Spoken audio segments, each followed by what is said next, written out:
Hello, librarians of America. I am Sarah McGrath, the editor-in-chief of Riverhead Books, and I'm so thrilled today to be joined by novelist JoAnne Tompkins.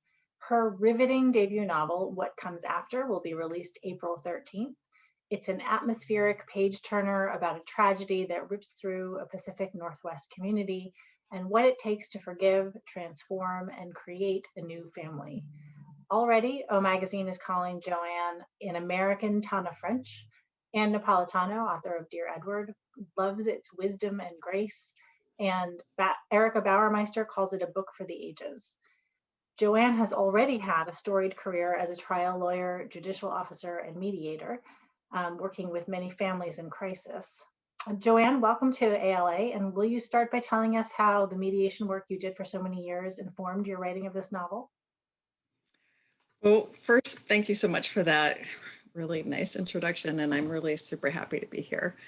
As a mediator, I dealt with a lot of traumatized people, everything from quadriplegic 16-year-olds to death cases and all kinds of childhood abuse and even torture. And so I saw a lot of suffering, but what I also saw was a lot of resilience and people that somehow managed to survive things that I really struggled to understand how they survived. And sometimes not just well, but with a lot of grace and sometimes with forgiveness and love.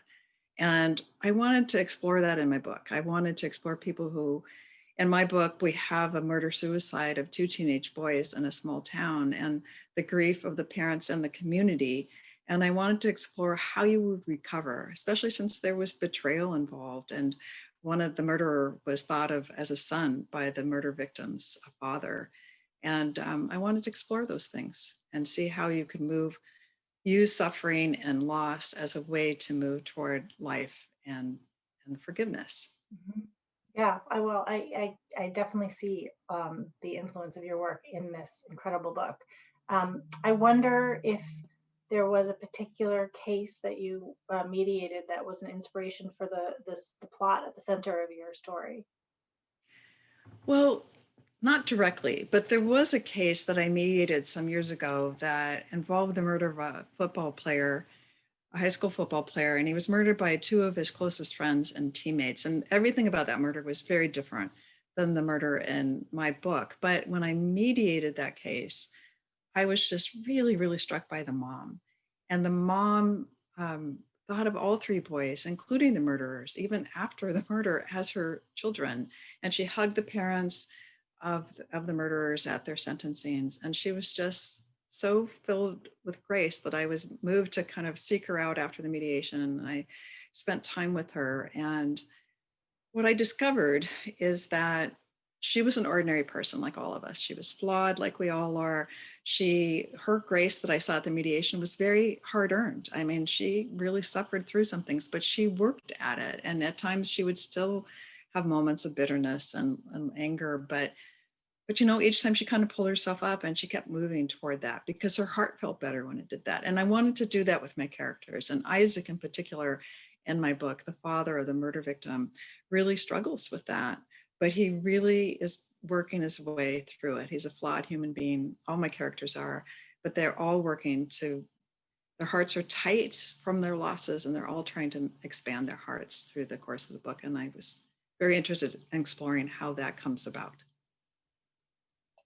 Yeah, you do a wonderful job. I mean, I've said this to you before, but the book begins with a dark with the tragedy, and it's occurred almost really before we've gotten there. And then the whole experience of reading the book, I feel like is a sort of I felt like I was traveling toward the light. Just sort of it's about healing. It's and forgiveness and overcoming and finding a new way to live and find community. And I can see so much when you talk about that case. I can see the influence of the impression that woman made on you and how you've written both the father of one boy and the mother of the other child, and also the teenage girl who comes into their lives.